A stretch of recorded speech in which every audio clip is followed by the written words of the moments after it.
Um garoto negro aponta 3 dedos para um policial no tribunal e diz 2 palavras. O que acontece em seguida é inacreditável. O silêncio que reinava na corte distrital de Oakwood foi abruptamente rompido naquela terça-feira, a mais antiga do outono. A sala austera, com suas paredes de madeira escura e bancos cuidadosamente organizados, estava incomumente lotada para o que muitos consideravam uma audiência rotineira. É ele, mamãe. 2 palavras simples, ditas com a clareza surpreendente de uma criança de 3 anos. O pequeno Isaiah apontou para o oficial Thomas Reeves, que acabara de entrar pela porta lateral junto com outros agentes do Departamento de Polícia de Old. O rosto do agente Reeves, geralmente impassível após 15 anos de serviço, se transformou instantaneamente. Primeiro surpresa, depois algo mais perturbador: medo. Suas mãos, que até segundos antes seguravam firmemente seu distintivo, começaram a tremer visivelmente. Tanya Wilson, mãe solteira de 28 anos, tentou acalmar o filho puxando-o suavemente para perto de si. Shh, Isa, a gente não aponta o dedo para as pessoas, sussurrou, mortificada pelos olhares curiosos que agora se voltavam para eles. Mas Isaiah não se acalmou. É ele, mamãe. O homem mau da casa da vovó? A voz da criança ecoou pela sala silenciosa, cada palavra perfeitamente audível até a última fileira. O juiz Wilson, conhecido por sua impaciência com interrupções, bateu o martelo. Silêncio no tribunal! Seu olhar penetrante caiu primeiro sobre a criança agitada, depois sobre o policial visivelmente abalado. Tanya tinha levado Isaiah porque não tinha com quem deixá-lo. Estava ali apenas como testemunha de um assalto à mão armada que ocorrera perto de sua mercearia 6 meses antes. Um caso sem ligação aparente com o agente Reeves. Pelo menos era o que todos pensavam. A promotora Eleanor, que organizava suas anotações para o próximo caso, observou com crescente interesse a reação incomum do policial. 15 anos como promotora lhe ensinaram a reconhecer a culpa quando havia, e o que ela viu naquele momento acendeu todos os seus alarmes internos. Vamos fazer um intervalo de 10 minutos, anunciou o juiz, percebendo a atenção crescente. Agente Reeves, gostaria de falar com o senhor em meu gabinete. Enquanto o policial mancando seguia em direção à sala do juiz, a promotora se aproximou discretamente de Tanya. Senhora Wilson, certo? Podemos conversar um momento? Tanya assentiu nervosamente, ainda tentando acalmar Isaiah, que mantinha os olhos fixos no policial que se afastava. Seu filho já teve contato anterior com o agente Reeves? Perguntou a promotora em voz baixa. Que eu saiba, não, respondeu Tanya confusa. Estamos aqui só por causa do assalto. Os ladrões usavam máscaras. Nunca vi os rostos deles. Mas e sua mãe? Onde ela mora? Eldritch Grove, do outro lado da cidade. A casa da minha mãe foi assaltada há alguns meses. Ela vive sozinha desde que meu pai morreu. Foi muito traumático para ela. A voz de Tanya foi diminuindo à medida que a conexão se formava em sua mente. Os policiais que atenderam disseram que eram apenas adolescentes do bairro. Um deles estava bêbado. Ambas olharam para a porta por onde o agente havia saído. Seu caminhar irregular agora tinha um novo significado. Nos minutos seguintes, algo extraordinário começou a acontecer. A promotora fez uma ligação urgente, falando em voz baixa e gesticulando enquanto andava. 2 agentes federais entraram discretamente no tribunal, posicionando-se estrategicamente perto das saídas. O celular do agente Reeves, deixado sobre a mesa, começou a tocar sem parar. O que ninguém sabia naquele momento era que 2 palavras simples ditas por uma criança de 3 anos estavam prestes a desencadear a maior investigação de corrupção policial da história de Oakwood. Quando todos retornaram aos seus lugares, uma pergunta pairava silenciosamente no ar. Como uma criança tão pequena podia reconhecer um rosto que não deveria ter visto? Se esta história já te tocou, não deixe de acompanhar como um momento de coragem infantil desencadeou uma investigação que revelaria segredos guardados por anos nos bastidores do sistema que deveria proteger os cidadãos de Old. Nas 48 horas após o incidente no tribunal, Tanya Wilson viveu entre o medo e a esperança. A promotora ordenou proteção imediata para ela, Isaiah e sua mãe idosa. 2 agentes civis se revezavam em um carro descaracterizado em frente ao seu apartamento no modesto conjunto habitacional Dokudit. Mamãe, por que aqueles homens ficam olhando para nossa casa? Perguntou Isaiah enquanto desenhava calmamente na mesa da cozinha, sua inocência intacta apesar do caos que havia provocado. Eles estão nos protegendo, querido, respondeu Tânia, tentando manter uma aparência de normalidade enquanto seu mundo desabava. O que começou como um simples testemunho em um caso de roubo, agora a colocava no centro de algo muito maior e mais perigoso. Senhora Wilson, preciso vê-la hoje à noite no meu escritório. Descobrimos algo. A voz da promotora, normalmente comedida, traía uma urgência inconfundível. Traga seu filho e não diga a ninguém para onde está indo. O gabinete da promotoria estava estranhamente silencioso às 20h30. A promotora conduziu Tânia e Isaiah por um corredor lateral até uma sala de reuniões isolada. Lá dentro, um homem de meia idade, de cabelos grisalhos, os aguardava. Seu rosto era marcado pela experiência, mas seus olhos gentis se iluminaram ao ver Isaiah. Este é o detetive aposentado Marcus Johnson, da Corregedoria. Ele tem trabalhado de forma não oficial em algo que acho que você precisa ver. Johnson abriu um notebook. Há 3 anos venho coletando evidências contra um grupo de policiais envolvidos em uma série de assaltos direcionados especificamente a idosos negros e latinos. Disse com voz calma, mas carregada de indignação contida. Sempre os mesmos padrões, sempre os mesmos bairros, sempre os mesmos agentes que atendem primeiro as chamadas. As telas mostravam fotos do agente Reeves e de outros 3 policiais em diferentes cenas de crime, incluindo a casa da mãe de Tânia. Eles escolhem pessoas idosas que vivem sozinhas, estudam seus hábitos e atacam quando sabem que há dinheiro na casa, como no dia do pagamento da aposentadoria. Depois são os primeiros a chegar ao local, garantindo que qualquer prova comprometedora desapareça. Explicou Johnson, clicando em outras imagens. O problema sempre foi provar. Ninguém conseguia identificá-los porque usavam máscaras. Ninguém. Até Isaiah. Tânia sentiu um calafrio percorrer seu corpo.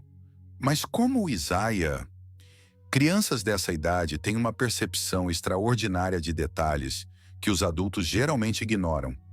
Interrompeu uma mulher que acabara de entrar na sala. Doutora Amara Davis, psicóloga forense infantil, se apresentou sentando-se ao lado de Isaiah. Ele notou padrões de movimento, entonações, o jeito de ser. Seu filho provavelmente reconheceu algo no agente Reeves que os adultos não perceberam.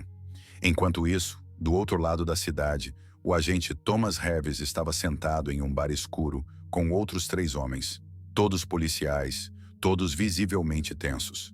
É só coincidência, uma criança falando besteira, afirmou engolindo seu terceiro uísque. Não vai dar em nada. Você viu os federais no tribunal? Perguntou Thomas, o mais velho do grupo, o sargento Peterson. É só fumaça, começou o outro nervoso. E aquele maldito Marcus Johnson foi visto hoje no prédio da promotoria. Johnson está aposentado. Ele não tem competência nem credibilidade. É um velho paranoico e obcecado, murmurou Reeves, tentando controlar o tremor nas mãos. Além disso, o chefe Rivra está do nosso lado. Sempre esteve. Por enquanto, resmungou Patterson. Mas se isso chegar à mídia... Reeves bateu o copo na mesa. Foi só uma criança apontando. A palavra de um menino de 3 anos contra a de 4 policiais condecorados.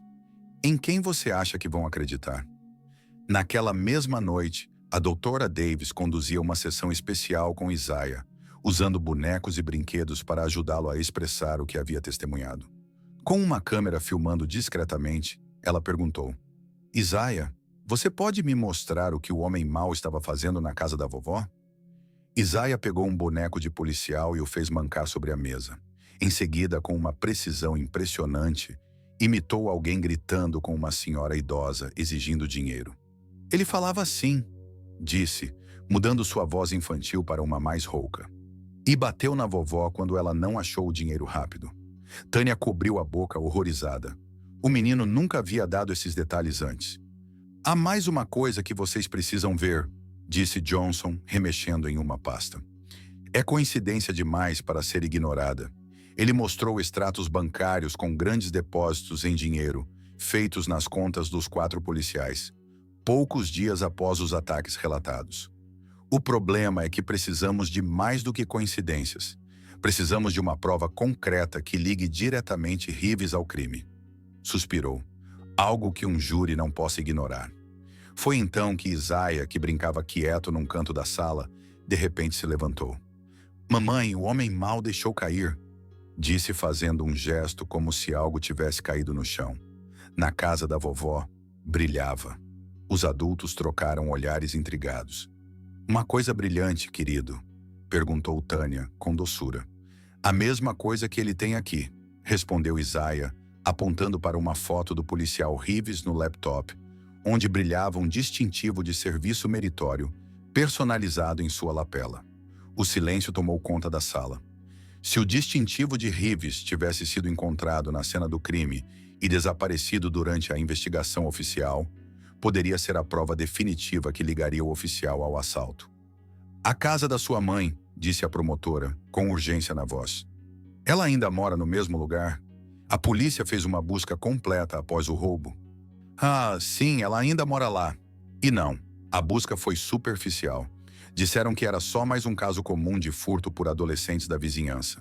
O olhar que Johnson e Davis trocaram dizia tudo. Se o distintivo ainda estivesse lá, escondido em algum canto da casa da idosa, teriam a prova física de que precisavam para derrubar não apenas Reeves, mas potencialmente toda a rede criminosa. Enquanto isso, sem que ninguém soubesse, o chefe de polícia, Rivra, assinava uma ordem de transferência urgente para o policial Reeves para um posto em Destination, uma pequena delegacia na fronteira com o México. A transferência seria efetivada em 72 horas, tempo suficiente para que qualquer investigação preliminar perdesse seu principal suspeito. O que nenhum deles podia prever era que o pequeno dedo que apontara um policial corrupto no tribunal estava prestes a desencadear não apenas a queda de alguns agentes desonestos, mas também a exposição de todo um sistema construído sobre preconceito e a exploração dos mais vulneráveis. Na casa da mãe de Tânia, uma busca minuciosa começou às 5h30 da manhã. A promotoria havia conseguido um mandado de emergência assinado por um juiz federal, o que contornava a jurisdição local. Um detalhe crucial para impedir que o departamento de polícia de Oakland interferisse. Durante 2 horas, a equipe de peritos forenses vasculhou cada centímetro do pequeno apartamento. "Nada", suspirou Johnson, demonstrando derrota pela primeira vez. "Se o distintivo esteve aqui, já foi removido." Foi quando Isaiah, que observava tudo com olhos arregalados, puxou a manga da doutora Davis. "A coisa brilhante caiu aqui", disse apontando para uma pequena fresta entre o sofá velho e a parede. "Fez barulho quando caiu no chão." Os investigadores moveram cuidadosamente o pesado móvel. Nada visível. Mas quando usaram uma pequena câmera de fibra ótica para examinar o vão, lá estava ele. O distintivo personalizado do policial Reeves, caído numa pequena fenda entre o chão e a parede, com suas iniciais TR gravadas no verso. "Pegamos você", murmurou Johnson, os olhos brilhando de determinação ao pegar a prova com uma pinça e colocá-la num saco plástico. O que aconteceu nas 24 horas seguintes parecia a cena de um filme de ação em avanço rápido. Enquanto a promotoria solicitava mandados de prisão e busca para as casas dos 4 policiais suspeitos, o chefe Rivra preparava documentos para a transferência imediata de Reeves. 15 anos construindo esse esquema e uma criança de 3 anos vai arruinar tudo. Resmungava Rivra consigo mesmo, sem perceber que sua secretária ouvia tudo pela porta entreaberta. Sandra Pearson trabalhava no departamento havia 2 décadas. Sempre leal, sempre silenciosa. Mas naquela manhã, ela fez algo diferente. Pegou o telefone e discou um número que havia salvo há anos, mas nunca tivera coragem de usar. A linha direta do FBI. O jornal digital local, Oakwood Herald, recebeu uma ligação anônima às 15 horas e, minutos depois, já havia publicado um artigo questionando a repentina transferência do agente Reeves. Às 16 horas, os principais canais de notícias nacionais já especulavam sobre o caso envolvendo uma criança de 3 anos que havia identificado um policial corrupto. O sargento Peterson estava a caminho de uma reunião de emergência num galpão abandonado nos arredores da cidade quando viu os primeiros carros do FBI bloqueando a entrada. Tentou dar meia volta, mas era tarde demais. Naquela noite, o agente Reeves assistia às notícias em seu apartamento, com uma mala semi-pronta perto da porta. Seu telefone tocava sem parar com chamadas de Peterson, do advogado da Associação dos Policiais e do chefe Rivra. Ele ignorou todas. Estamos ao vivo em frente à delegacia de Oakwood, onde agentes federais acabam de entrar com mandados de busca e prisão, anunciava a jornalista. Fontes confirmam que a investigação envolve uma série de assaltos com alvos específicos, idosos negros e latinos. A campainha tocou. Reeves sabia quem era antes mesmo de abrir. Na manhã seguinte, a primeira página do Roku Herald estampava a foto de 4 policiais algemados sendo escoltados para fora da delegacia. A legenda dizia a verdade.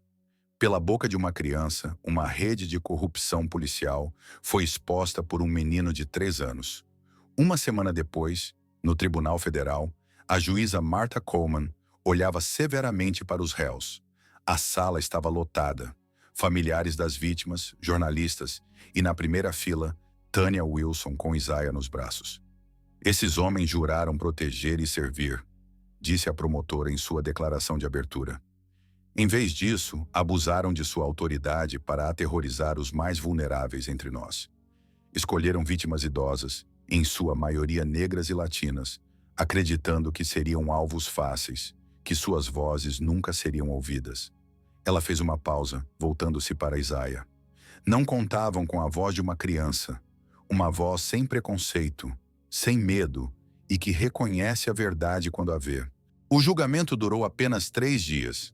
A aprovação foi avassaladora. O distintivo recuperado, os extratos bancários, os depoimentos de outras vítimas que finalmente se sentiram seguras para falar e o testemunho surpreendentemente claro de Isaiah, dado em uma sala especialmente adaptada para crianças. Quando o veredito final foi lido, culpados em todas as acusações, um silêncio respeitoso tomou conta da sala. Então, lentamente, uma senhora sentada na segunda fileira começou a aplaudir. Logo, toda a sala se levantou em aplausos que pareciam não ter fim. Do lado de fora do tribunal, sob os flashes constantes das câmeras, uma jornalista se aproximou de Tanya. Como você se sente sabendo que seu filho mudou de um sistema inteiro? Tanya olhou para Isaiah, que brincava inocentemente com um caminhão de bombeiros de brinquedo, completamente alheio ao fato de que havia se tornado um símbolo de justiça e mudança. Acho que é isso que precisamos aprender, respondeu com a voz ganhando força a cada palavra. Ver o mundo pelos olhos de uma criança, sem preconceitos, sem medo de apontar o que está errado, mesmo quando quem erra usa um uniforme e um distintivo. A câmera focou em Isaiah brincando calmamente, enquanto ao fundo, as famílias das vítimas choravam. Muitas seguravam fotos de parentes idosos que não viveram para ver aquele dia de justiça. De um pequeno gesto infantil nasceu uma revolução muito maior do que qualquer um poderia imaginar. 6 meses após o julgamento que abalou Hood, a cidade havia mudado. O que começou com 2 palavras ditas por um menino de 3 anos desencadeou mudanças estruturais profundas no sistema de justiça criminal. O programa Isaiah, como foi oficialmente nomeado, agora exigia que todas as investigações envolvendo minorias fossem automaticamente supervisionadas por um comitê civil independente. Câmeras corporais com transmissão ao vivo se tornaram obrigatórias, e um sistema pioneiro de detecção de padrões, baseado em inteligência artificial, passou a identificar comportamentos suspeitos entre os agentes. Nunca imaginei que meu filho mudaria as leis, disse Tanya Wilson na cerimônia de inauguração do novo Centro de Justiça Comunitária, que leva o nome de Isaiah. Agora coordenadora do programa que conecta a polícia às comunidades marginalizadas, Tanya havia encontrado sua verdadeira vocação. Do outro lado da cidade, atrás das grades da Penitenciária Federal de Segurança Máxima, o ex-policial Thomas Reeves assistia à cerimônia transmitida na pequena TV do refeitório. Sua sentença de 25 anos sem direito a condicional parecia ainda mais pesada enquanto assistia Isaiah, agora com 4 anos, cortar a fita inaugural com uma tesoura de plástico colorida. "Desliga isso", sussurrou o ex-chefe Rivra, que também cumpria pena no mesmo complexo prisional. Seu cabelo, antes perfeitamente tingido, agora exibia raízes brancas cada vez mais numerosas, um pequeno símbolo da dignidade que ele havia perdido junto com seu império criminoso. A investigação revelou que a rede de roubos direcionados a idosos negros e latinos existia havia mais de 10 anos. Mais de 50 policiais foram demitidos e 11 cumpriam penas longas. Os 12 milhões de dólares recuperados de contas no exterior foram destinados a um fundo de compensação às vítimas. "O caso Isaiah mudou tudo", explicou a procuradora-geral durante sua palestra na Faculdade de Direito de Harvard. "Ele nos obrigou a reconhecer que o preconceito não é apenas um problema individual, mas sistêmico. Quando instituições inteiras são construídas sobre preconceitos, elas falham justamente com aqueles que deveriam proteger." A mãe de Tânia, recuperada do trauma, se tornou uma porta-voz influente das vítimas idosas de crimes. Seu depoimento perante o Congresso foi fundamental para a aprovação da Lei de Proteção às Comunidades Vulneráveis. O detetive aposentado Johnson finalmente recebeu o reconhecimento que merecia. Após anos sendo rotulado como paranoico e difícil, foi condecorado com a Medalha de Honra Civil e convidado a liderar a Comissão de Reforma Policial. Isaiah cresceu alheio à própria fama. Para ele, os policiais já não eram mais figuras ameaçadoras. A nova geração de agentes, treinada sob protocolos rígidos contra o viés, visitava com frequência sua escola para sessões educativas. "As crianças veem verdades que os adultos preferem ignorar", observou a doutora Davis em seu novo best-seller sobre a percepção infantil. "Elas não se cegam por uniformes, status ou poder. Veem as pessoas como realmente são." No último dia do ano letivo, a professora de Isaiah perguntou a cada criança o que queria ser quando crescesse. Quando chegou sua vez, ele respondeu sem hesitar: "Quero ser juiz para garantir que todos sejam tratados com igualdade." A sala explodiu em aplausos, embora Isaiah não entendesse completamente o porquê. Para ele, era simplesmente o certo a fazer. Em uma fria manhã de inverno, 2 anos após o julgamento histórico, Tânia encontrou um envelope no correio. Dentro, um cheque de compensação substancial e uma carta. Era de Sandra Pearson, a ex-secretária do chefe Rivra, que agora coordenava o programa de proteção a delatores. "Passei anos em silêncio, testemunhando injustiças por medo", ela escreveu. "Seu filho me ensinou que coragem não tem idade. Às vezes, são apenas 2 palavras simples que mudam o mundo. É ele." Tânia sorriu ao vê-lo brincando no jardim com seu novo amigo, o filho de um dos policiais aposentados que agora trabalhava no programa comunitário. As crianças corriam livres, inconscientes das barreiras que haviam derrubado juntas. "Justiça de verdade", disse Tânia. "Não é apenas punir os culpados, mas construir um mundo onde nossos filhos possam crescer sem temer aqueles que juraram protegê-los." A história de Isaiah nos lembra que, às vezes, é preciso a inocência de uma criança para revelar as verdades mais difíceis. Em um mundo de adultos complexos e sistemas corrompidos, talvez nossa maior esperança resida na simplicidade da verdade, vista pelos olhos de quem ainda não aprendeu a desviar o olhar. Se essa história tocou você, inscreva-se em nosso canal para mais histórias que mostram como pequenos atos de coragem podem provocar grandes mudanças. Deixe um comentário se você já presenciou um momento em que a inocência venceu a corrupção e compartilhe para inspirar outros a encontrarem sua própria voz. Porque a verdade, como vimos, não tem idade, tamanho ou classe social.